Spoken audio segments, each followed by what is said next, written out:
Hello everyone, welcome to ATC, a teaching capsule. ഇന്ന് നമ്മൾ discuss ചെയ്യുന്നത് ബേസിക് സയൻസിലെ 8th സ്റ്റാൻഡേർഡിലെ ബേസിക് സയൻസിലുള്ള 4ാമത്തെ യൂണിറ്റായ പ്രോപ്പർട്ടീസ് ഓഫ് മാറ്റർ ആണ്. അപ്പോൾ ഈ ഒരു chapter discussion KTET 2 science, KTET 3 physical science, SET general paper, other competitive exam എഴുതുന്നവർക്കും ഹെൽപ്ഫുൾ ആണ്. അപ്പോൾ ഈ ഒരു ചാപ്റ്ററിൻ്റെ പാർട്ട് 2 വീഡിയോ ആണ് ഇത്. പാർട്ട് 1 വീഡിയോ ഇതിന് മുന്നേ അപ്ലോഡ് ചെയ്തിട്ടുണ്ടായിരുന്നു. അത് കാണാത്തവർ അത് കാണാം. അതിൻ്റെ ലിങ്ക് ഞാൻ ഡിസ്ക്രിപ്ഷൻ ബോക്സിൽ കൊടുത്തിട്ടുണ്ട്. അപ്പോൾ നമ്മൾ ലാസ്റ്റ് ഡിസ്കസ് ചെയ്തിട്ടുണ്ടായിരുന്നത് ഡിഫ്യൂഷൻ വരെയായിരുന്നു ഡിസ്കസ് ചെയ്തിട്ടുണ്ടായിരുന്നത്. ഇന്ന് നമ്മൾ ഡിസ്കസ് ചെയ്യുന്നത് ഈ ചാപ്റ്ററിൻ്റെ ബാക്കിയുള്ള പാർട്ടാണ്. അപ്പോൾ ആദ്യം നമുക്ക് എന്താണ് പ്യൂർ സബ്സ്റ്റൻസ് എന്ന് നോക്കാം. പ്യൂർ സബ്സ്റ്റൻസ് എന്ന് പറയുമ്പോൾ ഒരേ ഐഡൻറ്റിക്കൽ നാച്ചറുള്ള പാർട്ടിക്കിൾസ് കൊണ്ടാണ് മെറ്റീരിയൽ ഉണ്ടാക്കിയിട്ടുള്ളതെങ്കിൽ നമ്മൾ അതിനെ പ്യൂർ സബ്സ്റ്റൻസ് എന്ന് പറയും. അപ്പോൾ പ്യൂർ സബ്സ്റ്റൻസിലെ materials made of materials particle കൊണ്ടാണല്ലോ ഉണ്ടാക്കിയിട്ടുണ്ടാവുക. ആ പാർട്ടിക്കിൾസിൻ്റെ പ്രോപ്പർട്ടി എന്ന് പറയുന്നത് ഐഡൻറ്റിക്കൽ നാച്ചർ ആയിരിക്കും. ഇതിനെയാണ് നമ്മൾ പ്യൂർ സബ്സ്റ്റൻസ് എന്ന് പറയുന്നത്. ഇപ്പോൾ എക്സാമ്പിൾ പറയുകയാണെങ്കിൽ ഷുഗർ. ഈ ഷുഗറിലെ എല്ലാ പാർട്ടിക്കിൾസിനും ഒരേ പ്രോപ്പർട്ടിയാണ് ഉണ്ടാവുക. ഇങ്ങനെയുള്ളതിനെയാണ് നമ്മൾ പ്യൂർ സബ്സ്റ്റൻസ് എന്ന് പറയുന്നത്. വേറൊരു എക്സാമ്പിൾ പറയുകയാണെങ്കിൽ ഗോൾഡ് ഒരു പ്യൂർ സബ്സ്റ്റൻസ് ആണ്. ഇനി നമുക്ക് മിക്സ്ചർ എന്നാണിത് നോക്കാം. മിക്സ്ചേഴ്സ് എന്ന് പറയുമ്പോൾ ഫോർ എക്സാമ്പിൾ പറയുകയാണെങ്കിൽ സാൾട്ടും വാട്ടറും കമ്പൈൻ ചെയ്ത് കഴിഞ്ഞാൽ അതിൽ സാൾട്ടും ഉണ്ടാവും വാട്ടറും ഉണ്ടാവും. അപ്പോൾ 2 തരം പാർട്ടിക്കിൾസാണ് അവിടെ പ്രസൻ്റ് ആയിട്ടുള്ളത്. അപ്പം ഇങ്ങനെയുള്ള ഡിഫറെൻറ്റ് നാച്ചുറുള്ള പാർട്ടിക്കിൾസിൻ്റെ ഇതിനെയാണ് നമ്മൾ മിക്സ്ചർ എന്ന് പറയുന്നത്. അപ്പോൾ substance made of particles of different nature ആണെങ്കിൽ നമ്മൾ മിക്സ്ചേഴ്സ് എന്ന് പറയും. അപ്പോൾ സബ്സ്റ്റൻസ് മെയ്ഡ് ഓഫ് പാർട്ടിക്കിൾസ് കൊണ്ടാണ് ഉണ്ടാക്കിയിട്ടുണ്ടാവുക. പക്ഷേ ഉണ്ടാക്കിയ പാർട്ടിക്കിൾസ് ഡിഫറെൻറ്റ് നാച്ചർ ആണെങ്കിൽ, ഡിഫറെൻറ്റ് പ്രോപ്പർട്ടീസ് ആണ് കാണിക്കുന്നതെങ്കിൽ നമ്മളതിനെ മിക്സ്ചർ എന്ന് പറയും. ഇപ്പോൾ സാൾട്ട് വാട്ടർ എടുത്താണെങ്കിൽ സാൾട്ടിനൊരു പ്രോപ്പർട്ടിയാണ് ഉണ്ടാവുക, വാട്ടറിന് ഒരു പ്രോപ്പർട്ടിയാണ് ഉണ്ടാവുക. അതേപോലെ വേറെ എക്സാമ്പിൾ പറയുകയാണെങ്കിൽ സോഡ വാട്ടർ. ഇതൊക്കെ മിക്സ്ചേഴ്സിന് എക്സാമ്പിളാണ്. അപ്പോൾ മിക്സ്ചേഴ്സ് നമുക്ക് ഒന്നിൽ കൂടുതൽ പാർട്ടിക്കിൾസ് കൊണ്ടാണ് ഉണ്ടാക്കിയിട്ടുള്ളതെന്ന് പറഞ്ഞു. ഇത് സെപ്പറേറ്റ് ചെയ്യാൻ വേണ്ടിയിട്ട് നമ്മൾ ഡിഫറെൻറ്റ് ടെക്നിക്സ് യൂസ് ചെയ്യാറുണ്ട്. അപ്പോൾ ഓരോ സബ്സ്റ്റൻസും നമ്മൾ സെപ്പറേറ്റ് ചെയ്യുന്നത് ആ മിക്സ്ചർ ഉണ്ടാക്കിയിട്ടുള്ള കോമ്പണൻസിൻ്റെ പ്രത്യേകത പോലെയാണ് ഉണ്ടാവുക. അപ്പം സെപ്പറേഷൻ ടെക്നിക്സ് നമ്മൾ സെലക്ട് ചെയ്യുമ്പോൾ അത് ഡിപ്പെൻഡ് ചെയ്യുന്നത് properties of the components of A mixture. ആ മിക്സ്ചറിൻ്റെ കോമ്പണൻസിൻ്റെ പ്രോപ്പർട്ടീസിനെ ഡിപ്പെൻഡ് ചെയ്തിട്ടാണ് ഉള്ളത്. ഇപ്പോൾ ഒരു എക്സാമ്പിൾ എടുക്കുകയാണെങ്കിൽ നമ്മൾ ചായന്ന് തേയില അരിച്ചു മാറ്റുന്നത്. അപ്പോൾ നമ്മൾ എന്താണ് യൂസ് ചെയ്യുന്നത്? അവിടെ അരിപ്പയാണ് യൂസ് ചെയ്യുന്നത്. അപ്പോൾ ആ ഒരു മെത്തേഡ് നമ്മൾ യൂസ് ചെയ്യാനുള്ള കാരണം ഒന്ന് ലിക്വിഡും ഒന്ന് സോളിഡും ആയതുകൊണ്ടാണ്. അപ്പോൾ പാർട്ടിക്കിൾസിൻ്റെ സൈസിലുള്ള വ്യത്യാസം കാരണമോ നമുക്കവിടെ സെപ്പറേറ്റ് ചെയ്യാൻ വേണ്ടി പറ്റുന്നുണ്ട്. അപ്പോൾ നമ്മൾ മിക്സ്ചർ ഉണ്ടാക്കിയിട്ടുള്ള കോമ്പണൻസിൻ്റെ പ്രോപ്പർട്ടി വെച്ചിട്ടാണ് സെപ്പറേഷൻ ടെക്നിക്സ് ചെയ്യുന്നത്. അപ്പോൾ പല രീതിയിലുള്ള സെപ്പറേഷൻ ടെക്നിക്സ് ഉണ്ട്. അതിൽ ഫസ്റ്റ് വൺ ആണ് ഡിസ്റ്റിലേഷൻ. അപ്പോൾ നമുക്ക് എന്താണ് ഡിസ്റ്റിലേഷൻ എന്ന് നോക്കാം. അപ്പോൾ ഡിസ്റ്റിലേഷനിൽ ഒരു എക്സാമ്പിൾ പറയുകയാണെങ്കിൽ ഇവിടെ സാൾട്ട് സൊല്യൂഷനാണ് എടുത്തിട്ടുള്ളത്. ഈ സാൾട്ട് സൊല്യൂഷൻ നമ്മൾ ഹീറ്റ് ചെയ്ത് കഴിഞ്ഞാൽ നമുക്ക് ഇതിലേക്ക് പ്യുവർ വാട്ടർ കിട്ടും. റിമൈനിങ് ആയിട്ടുള്ള സാൾട്ട് ഇതിൻ്റെ അടിയിൽ നമുക്ക് ഡെപ്പോസിറ്റ് ചെയ്തതായിട്ട് കാണാൻ വേണ്ടി പറ്റും. ഡിസ്റ്റിലേഷനിലൂടെ നമുക്ക് സാൾട്ട് സൊല്യൂഷൻ സെപ്പറേറ്റ് ചെയ്യാൻ വേണ്ടി പറ്റാറുണ്ട്. അപ്പോൾ ചൂടാക്കുന്ന സമയത്ത് വാട്ടർ എന്ത് ചെയ്യും, സാൾട്ട് സൊല്യൂഷനിലുള്ള വാട്ടർ ഇവാപ്രേറ്റ് ചെയ്തിട്ട് ഈ കണ്ടൻസറിലൂടെ ട്രാവൽ ചെയ്തിട്ട് ഈ ഫ്ലാസ്കിലേക്ക് സ്റ്റോർ ചെയ്ത് വെക്കും. അപ്പോൾ റിമൈനിങ് ആയിട്ട് നമുക്ക് സാൾട്ടാണ് ഉണ്ടാവുക. ഡിസ്റ്റിലേഷനിൽ നടക്കുന്നതെന്ന് വെച്ചാൽ ഒരു കോമ്പണൻറ്റ് വോളറ്റൈലായിരിക്കും, മറ്റേത് അതേപോലെ വോളറ്റൈലായിരിക്കില്ല. ആ ഒരു സെയിം കണ്ടീഷനിൽ വെപ്പറൈസ് ചെയ്യില്ല. അതായത് ഇവിടെ ചൂടാക്കുന്ന സമയത്ത് ആദ്യം ആര് ഇവാപ്രേറ്റ് ചെയ്ത് പോകുന്നുണ്ട്, വാട്ടർ ഇവാപ്രേറ്റ് ചെയ്ത് പോകുന്നുണ്ട്. പക്ഷെ സാൾട്ട് ഇവാപ്രേറ്റ് ചെയ്യുന്നില്ല. ആ ഒരു അതേ ടെമ്പറേച്ചറിൽ സാൾട്ട് ഇവാപ്രേറ്റ് ചെയ്യുന്നില്ല. അതുകൊണ്ടാണ് നമുക്കിവിടെ സെപ്പറേറ്റ് ചെയ്യാൻ വേണ്ടി പറ്റുന്നത്. അപ്പോൾ ഡിസ്റ്റിലേഷൻ എപ്പോഴാണ് ചെയ്യാന്ന് വെച്ചാൽ when one component of the മിക്സ്ചറിൻ്റെ ഒരു കോമ്പണൻറ്റ് വോളറ്റൈലും ആൻഡ് അതർ മറ്റ് കോമ്പണൻറ്റ് അതേപോലെ വോളറ്റൈലായിരിക്കില്ല, വെപ്പറൈസ് ചെയ്യില്ല. Vaporize under same condition. ഒരേ കണ്ടീഷൻ കൊടുത്താൽ രണ്ടും ഒരേപോലെ വെപ്പറൈസ് ചെയ്യില്ല. ഒന്ന് ചിലപ്പോൾ പെട്ടെന്ന് വെപ്പറൈസ്ഡ് ആവും, മറ്റേത് വളരെ സ്ലോ ആയിട്ട് മാത്രമേ വെപ്പറൈസ്ഡ് ആവുള്ളൂ. അപ്പോൾ നമുക്കത് സെപ്പറേറ്റ് ചെയ്യാൻ വേണ്ടി പറ്റും. വേറൊരു എക്സാമ്പിൾ പറയുകയാണെങ്കിൽ വാട്ടറും അസറ്റോൺ ഡി മിക്സ്ചർ നമുക്ക് ഡിസ്റ്റിലേഷനിലൂടെ സെപ്പറേറ്റ് ചെയ്യാൻ വേണ്ടി പറ്റാറുണ്ട്. ഇവിടെ എന്താ സംഭവിക്കുന്നതെന്ന് വെച്ചാൽ നമുക്കറിയാം വാട്ടറിൻ്റെ ബോയിലിംഗ് പോയിൻ്റ് എന്ന് പറയുന്നത്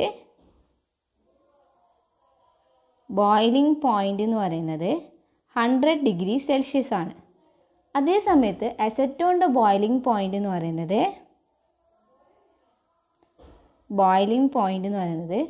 56 ഡിഗ്രി സെൽഷ്യസ് ആണ്. അപ്പോൾ ഇത് നമ്മൾ ചൂടാക്കുകയാണെങ്കിൽ ആദ്യം തന്നെ ആര് വെപ്പറൈസ്ഡ് ആയിട്ട് പോകും, അസറ്റോൺ വെപ്പറൈസ്ഡ് ആയിട്ട് പോകും. കാരണം ഇത് പെട്ടെന്ന് തന്നെ ചൂടാവുമല്ലോ, 56 ഡിഗ്രി സെൽഷ്യസ് മാത്രമല്ലേ വേണ്ടുള്ളൂ. അപ്പോൾ നമുക്ക് ഫ്ലാസ്കിലേക്ക് അസറ്റോൺ കളക്ട് ചെയ്തിട്ട് വെക്കാൻ വേണ്ടി പറ്റും. ഇപ്പോൾ ഡിസ്റ്റിലേഷൻ പ്രോസസ്സിലൂടെയാണ് നമ്മൾ ഡിസ്റ്റിൽഡ് വാട്ടർ ഉണ്ടാക്കുന്നത്. അപ്പോൾ ഈ ഡിസ്റ്റിൽഡ് വാട്ടർ നമ്മൾ ഇഞ്ചക്ഷൻ ബോട്ടിലിൽ അതേപോലെ നമ്മൾ സ്റ്റോറേജ് ബാറ്ററിയിലൊക്കെ യൂസ് ചെയ്യാറുണ്ട്. അപ്പോൾ ഡിസ്റ്റിൽഡ് വാട്ടറിൽ മിനറൽസ് ഒന്നും ഉണ്ടാവില്ല. ഈ ഒരു പ്രോസസ്സിലൂടെയാണ്, ഡിസ്റ്റിലേഷൻ എന്ന് പറയുന്ന പ്രോസസ്സിലൂടെയാണ് ഡിസ്റ്റിൽഡ് വാട്ടർ ഉണ്ടാക്കുന്നത്. ഇനി അടുത്തതാണ് ഫ്രാക്ഷണൽ ഡിസ്റ്റിലേഷൻ എന്ന് പറയുന്നത്. അപ്പം ഇങ്ങനെയാണ് നമ്മുടെ ഫ്രാക്ഷണൽ ഡിസ്റ്റിലേഷൻ്റെ അപ്പാരച്ചസ് ഉണ്ടാവുക. അപ്പോൾ ഇതിൽ ഒരു എക്സാമ്പിൾ പറയുകയാണെങ്കിൽ ഇതിൽ മെത്തനോളും എത്തനോളും ആണുള്ളത്. മെത്തനോളും എത്തനോളിൻ്റെയും മിക്സ്ചറാണ് ഉള്ളത്. അപ്പോൾ നമുക്കറിയാം മെത്തനോളിൻ്റെ ബോയിലിംഗ് പോയിൻ്റ് എന്ന് പറയുന്നത് 65 ഡിഗ്രി സെൽഷ്യസ് ആണ്. അതേ സമയത്ത് എത്തനോൾ ആണെങ്കിൽ 78 ഡിഗ്രി സെൽഷ്യസ് ആണ്. അപ്പോൾ ഇവിടെ ബോയിലിംഗ് പോയിന്റിൽ ചെറിയ ഡിഫറൻസ് മാത്രമേ ഉള്ളൂ. അപ്പോൾ ഇങ്ങനെ ചെറിയ ഡിഫറൻസ്, ബോയിലിംഗ് പോയിന്റിൽ ചെറിയ ഡിഫറൻസ് ഉണ്ടാകുമ്പോഴാണ് നമ്മൾ ഫ്രാക്ഷണൽ ഡിസ്റ്റിലേഷൻ ടെക്നിക്ക് യൂസ് ചെയ്യുന്നത്. ഇവിടെ സംഭവിക്കുന്നത് എന്താ വെച്ചാൽ നമ്മൾ എത്തനോളും ഉള്ള ഈ ഒരു മിക്സ്ചർ നമ്മൾ ഹീറ്റ് ചെയ്ത് കഴിഞ്ഞാൽ ഹീറ്റഡാക്കി. അപ്പോൾ ഹീറ്റ് ചെയ്ത് കഴിഞ്ഞാൽ ഇവിടുന്ന് ഫസ്റ്റ് ഇവാപ്രേറ്റ് ചെയ്ത് പോകുക മെത്തനോളാണ്. അതിൻ്റെ ബാക്കിൽ നിന്ന് തന്നെ എത്തനോളും ഇവാപ്രേഷൻ നടത്തും. അപ്പോൾ മെത്തനോളാണ് ഫസ്റ്റ് ഈ ഫ്രാക്ഷണൽ കോളത്തിലൂടെ, ഇതിനെയാണ് നമ്മൾ ഫ്രാക്ഷണൽ കോളം എന്ന് പറയുന്നത്. ഈ ഫ്രാക്ഷണൽ കോളത്തിലൂടെ ഫസ്റ്റ് പാസ് ചെയ്യുക മെത്തനോളാണ്. അതിൻ്റെ ബാക്കിൽ നിന്ന് മാത്രമേ എത്തനോളിന് പാസ് ചെയ്യാൻ വേണ്ടി പറ്റൂ. അപ്പോൾ ഫസ്റ്റ് തന്നെ മെത്തനോൾ കണ്ടൻസറിലൂടെ പാസ് ചെയ്തിട്ട് കൂളായിട്ട് ലിക്വിഡായിട്ട് മാറും. അത് നമുക്ക് ഈ ഫ്ലാസ്കിലേക്ക് കളക്ട് ചെയ്യാൻ വേണ്ടി പറ്റും. അങ്ങനെ നമുക്ക് മെത്തനോളിനെ ഫസ്റ്റ് തന്നെ എന്ത് ചെയ്യാൻ വേണ്ടി പറ്റുമോ, കളക്ട് ചെയ്യാൻ വേണ്ടി പറ്റാറുണ്ട്. അപ്പോൾ ഫ്രാക്ഷണൽ ഡിസ്റ്റിലേഷൻ എന്ന് പറയുമ്പോൾ ഇവിടെ നടക്കുന്നത് എന്ന് വെച്ചാൽ small difference in boiling point. Boiling പോയിന്റിൽ ചെറിയ ഡിഫറൻസ് ആണ് ഉള്ളതെങ്കിലാണ് നമ്മൾ ഫ്രാക്ഷണൽ ഡിസ്റ്റിലേഷൻ നടത്താറുള്ളത്. എക്സാമ്പിൾ പറയുകയാണെങ്കിൽ എത്തനോളും മെത്തനോളിൻ്റെയും മിക്സ്ചർ നമ്മൾ സെപ്പറേറ്റ് ചെയ്യുന്ന ടെക്നിക്ക്. അപ്പോൾ നമ്മൾ പറഞ്ഞു മെത്തനോൾ നമ്മൾ ആദ്യം കളക്ട് ചെയ്യുന്നു. അങ്ങനെ കളക്ട് ചെയ്തിട്ട് നമ്മൾ വേറൊരു ഫ്ലാസ്ക് ഇവിടെ വെച്ച് കൊടുക്കുമോ, അതിലേക്ക് നമ്മൾ പിന്നീട് എത്തനോളും കളക്ട് ചെയ്യും. അങ്ങനെ നമുക്ക് എത്തനോളിനെയും സെപ്പറേറ്റ് ചെയ്യാൻ വേണ്ടി പറ്റും. അപ്പോൾ ഫ്രാക്ഷണൽ ഡിസ്റ്റിലേഷനിലൂടെയാണ് നമ്മൾ എന്തിനാ സെപ്പറേറ്റ് ചെയ്യുന്നത്? മെത്തനോളിനെയും സെപ്പറേറ്റ് ചെയ്യുന്നത്. ഇനി അടുത്തൊരു ടെക്നിക്കാണ് സെപ്പറേറ്റിംഗ് ഫണൽ യൂസ് ചെയ്തിട്ടുള്ള സെപ്പറേഷൻ. സെപ്പറേറ്റിംഗ് ഫണലിൽ നമ്മൾ യൂസ് ചെയ്യുന്നത് ഇമ്മിസിബിൾ ലിക്വിഡ്സ് ആണെങ്കിൽ, അതായത് 2 ലിക്വിഡ് ഉണ്ട്, ആ 2 ലിക്വിഡും കലരുന്നില്ല, അതിങ്ങനെ സെപ്പറേറ്റ് ആയിട്ട് നിൽക്കാൻ വേണ്ടി പറ്റുന്നുണ്ട്. ഇപ്പോൾ ഒരു എക്സാമ്പിൾ പറയുകയാണെങ്കിൽ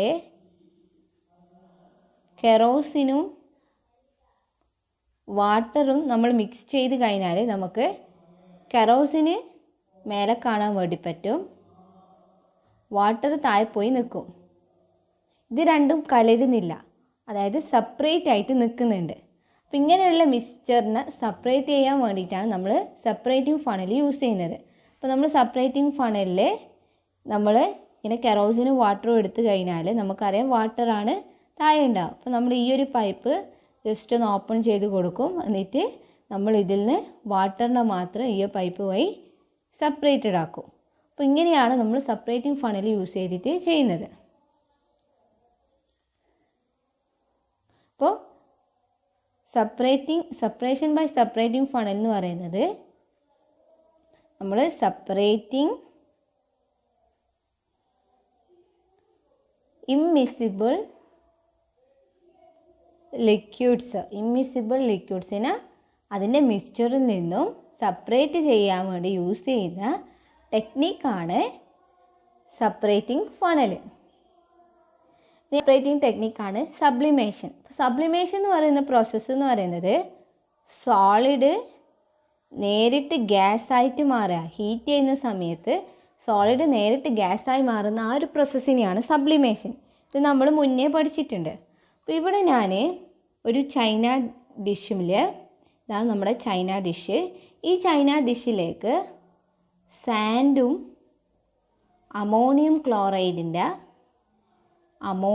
ക്ലോറൈഡിൻ്റെ മിക്സ്ചർ ആഡ് ചെയ്ത്, എന്നിട്ട് ഇതൊരു ഫണൽ വെച്ചിട്ട് ഞാൻ കവർ ചെയ്തിട്ടുണ്ട്. ഇതാണ് ഫണൽ. ഇത് ചൈന ഡിഷ് കവർ ചെയ്ത്, ഇതിന് ഞാനൊരു ബർണർ യൂസ് ചെയ്തിട്ട് ഹീറ്റ് ചെയ്യാൻ വേണ്ടി സ്റ്റാർട്ട് ചെയ്ത്. ഹീറ്റ് ചെയ്യുന്ന സമയത്ത് ഇതിലുള്ള അമോണിയം ക്ലോറൈഡ്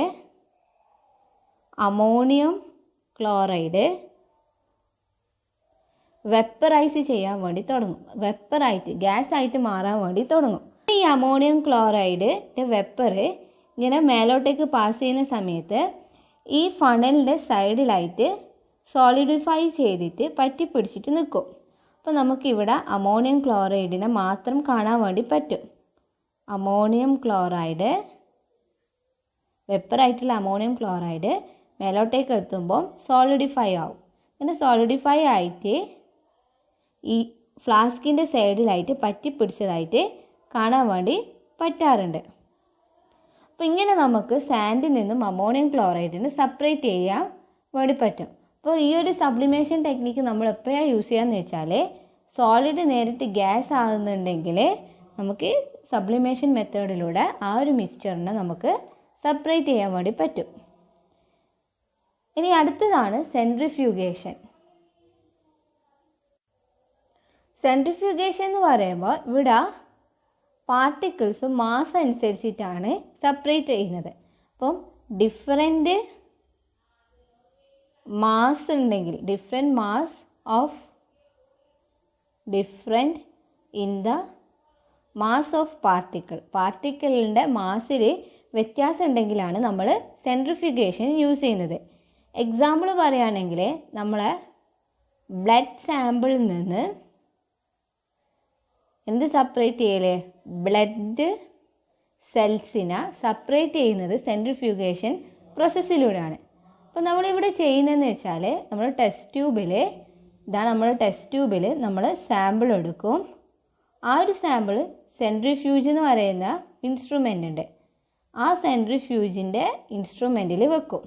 എന്നിട്ട് നമ്മൾ ഈ ഒരു ഹാൻഡിൽ നല്ലോണം റൊട്ടേറ്റ് ചെയ്യും. ഇങ്ങനെ റൊട്ടേറ്റ് ചെയ്യുന്ന സമയത്ത് ഹയർ മാസ് ഉള്ള, അതായത് വെയിറ്റ് കൂടുതലുള്ളത് അടിയിൽ പോയിട്ട് നിൽക്കും, വെയിറ്റ് കുറഞ്ഞത് മേലെ നിൽക്കും.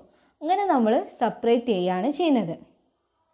അപ്പോൾ ഇവിടെ പാർട്ടിക്കിൾസ് സോല്യൂബിൾ ആകാൻ പാടില്ല, അതായത് ഒന്നൊന്നിൽ അലിഞ്ഞിട്ടുള്ള പാർട്ടിക്കിൾസ് നമുക്ക് സെപ്പറേറ്റ് ചെയ്യാൻ വേണ്ടി പറ്റില്ല. അപ്പോൾ നമ്മൾ സെൻട്രിഫ്യൂഗേഷനിൽ സെപ്പറേറ്റ് ഇൻസോല്യൂബിൾ ആയിട്ടുള്ള പാർട്ടിക്കിൾസ് ആണ് സെപ്പറേറ്റ് ചെയ്യുന്നത്. ഇൻ ലിക്വിഡ് മിക്സ്ചറിലായിരിക്കണം ഉണ്ടായിരിക്കുന്നത്. On the basis of mass difference, മാസിലുള്ള വ്യത്യാസം വെച്ചിട്ടാണ് നമ്മൾ സെൻട്രിഫ്യൂഗേഷൻ നടത്തുന്നത്. ഇതാണ് സെൻട്രിഫ്യൂഗേഷൻ എന്ന് പറയുന്നത്. അടുത്തൊരു സെപ്പറേറ്റിംഗ് ടെക്നിക്കാണ് ക്രൊമാറ്റോഗ്രഫി.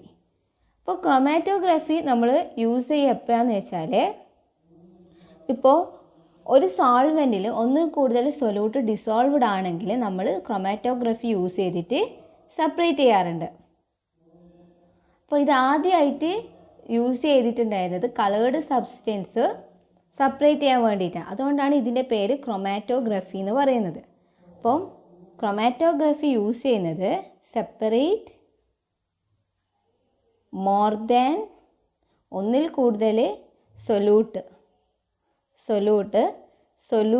സോൾവെൻറ്റിൽ ഡിസോൾവ്ഡ് ആണെങ്കിൽ നമ്മൾ ഈ മെത്തേഡ് യൂസ് ചെയ്യും. Dissolved in same solvent. ഇപ്പം നമ്മൾ ക്രൊമാറ്റോഗ്രഫി യൂസ് ചെയ്യുന്നത്, എക്സാമ്പിൾ പറയുകയാണെങ്കിൽ എവിടെയൊക്കെ യൂസ് ചെയ്യുമെന്ന് വെച്ചാൽ, ക്രൊമാറ്റോഗ്രഫി ടെക്നിക്ക് യൂസ് ചെയ്തിട്ടാണ് നമ്മൾ ഡൈസിലുള്ള കളേഴ്സ് സെപ്പറേറ്റ് ചെയ്യുന്നത്. അതേപോലെ ബ്ലഡിൽ ഉള്ള പോയ്സണസ് ആയിട്ടുള്ള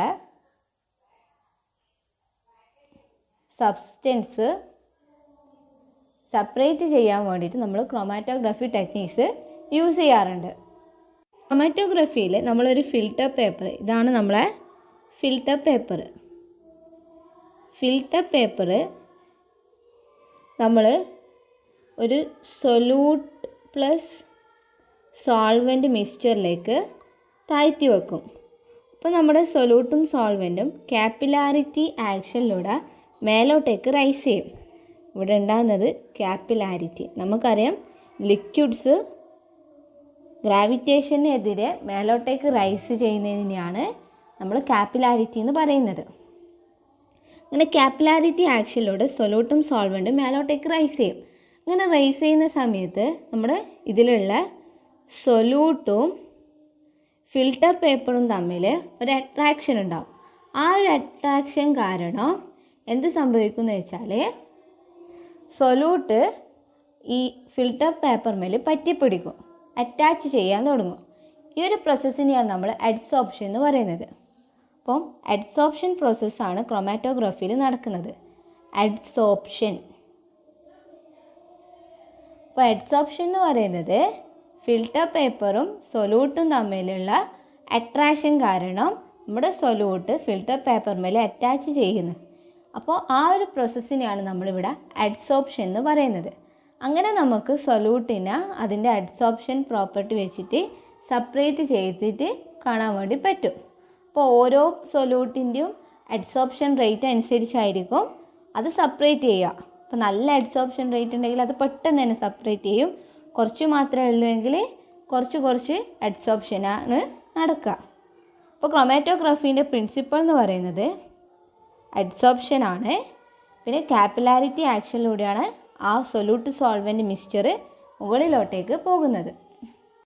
ഇത്രയാണ് ഈ ഒരു ചാപ്റ്ററിൽ പറയാനുള്ളത്. അപ്പോൾ നമ്മൾ സോളിഡ് ലിക്വിഡ് ഗ്യാസസിൻ്റെ പ്രോപ്പർട്ടീസ് പഠിച്ചു, പിന്നെ സെപ്പറേഷൻ ടെക്നിക്സ് ഒക്കെ പഠിച്ചു, പ്യോർ മിക്സ്ചേഴ്സ് എന്താണെന്ന് ഒക്കെ നമ്മൾ പഠിച്ചു.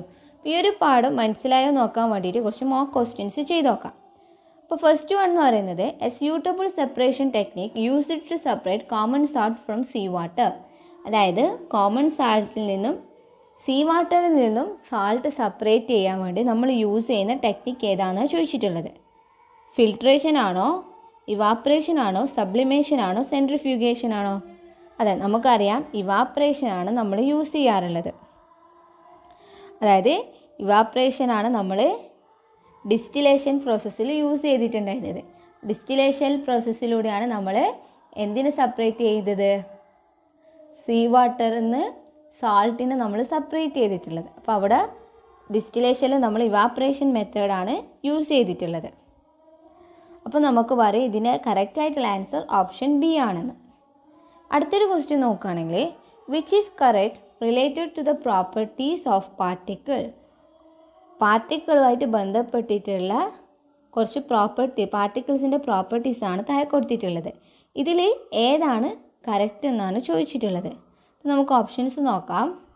Particle repel each other, particles move continuously, particles can be seen through our eyes, particles have no distance between them. അപ്പോൾ നമ്മൾ നോക്കുകയാണെങ്കിൽ ഫസ്റ്റ് ഓപ്ഷൻ നോക്കുകയാണെങ്കിൽ പാർട്ടിക്കിൾ റിപ്പൽ ഈച്ച് അതർ. നമുക്കറിയാം പാർട്ടിക്കിൾ റിപ്പൽ അല്ല ചെയ്യുക, അട്രാക്റ്റ് ആണ് ചെയ്യാന്ന്. രണ്ടാമത്തത് പാർട്ടിക്കിൾ മൂവ് കണ്ടിന്യൂസ്ലി. ഇത് കറക്റ്റ് ആയിട്ടുള്ള ഓപ്ഷനാണ്. പാർട്ടിക്കിൾ കണ്ടിന്യൂസ് ആയിട്ട് മൂവ് ചെയ്യാറുണ്ട്. Particle can be seen through our eyes. നമുക്കറിയാം നമ്മൾ നേക്കഡ് ആയിക്കൊണ്ട് പാർട്ടിക്കിൾസിനെ കാണാൻ വേണ്ടി പറ്റില്ല, പക്ഷെ ഇവിടെ കാണാൻ വേണ്ടി പറ്റും എന്നാണ് പറയുന്നത്. അപ്പോൾ പാർട്ടിക്കിൾസ് കനോട്ട് ബി സീൻ ആണ്. നെക്സ്റ്റ് നോക്കുകയാണെങ്കിൽ particles have no distance between them. നമുക്കറിയാം പാർട്ടിക്കിൾസ് തമ്മിൽ എന്തുണ്ട്? ഡിസ്റ്റൻസ് ഉണ്ടെന്ന് നമുക്കറിയാം. അപ്പോൾ ഇതിൽ എയും തെറ്റാണ്, സിയും തെറ്റാണ്, ഡിയും തെറ്റാണ്. ഇതിൽ കറക്റ്റ് ആയിട്ടുള്ളത് ഓപ്ഷൻ ബി മാത്രമാണ്. അപ്പോൾ നമുക്ക് പറയാം ഇതിൻ്റെ കറക്റ്റ് ആയിട്ടുള്ള ആൻസർ എന്ന് പറയുന്നത് ബി ആണ്. Option B, particles move continuously.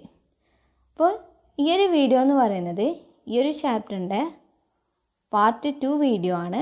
Part 1 video ഇതിന് മുന്നേ അപ്ലോഡ് ചെയ്തിട്ടുണ്ട്. ആ ഒരു വീഡിയോ കൂടി കണ്ടാൽ മാത്രമേ ഈ ഒരു മോക്ക് ക്വസ്റ്റ്യൻ്റെ ആൻസേഴ്സ് എഴുതാൻ വേണ്ടി പറ്റുള്ളൂ. അപ്പോൾ ആ ഒരു വീഡിയോൻ്റെ ലിങ്ക് ഞാൻ ഡിസ്ക്രിപ്ഷൻ ബോക്സിൽ കൊടുക്കുന്നുണ്ട്. ഈ ഒരു വീഡിയോ ഇഷ്ടപ്പെട്ടിട്ടുണ്ടെങ്കിൽ ലൈക്കും ഷെയറും സബ്സ്ക്രൈബും ചെയ്യുക. That's all for today everyone. Thank you.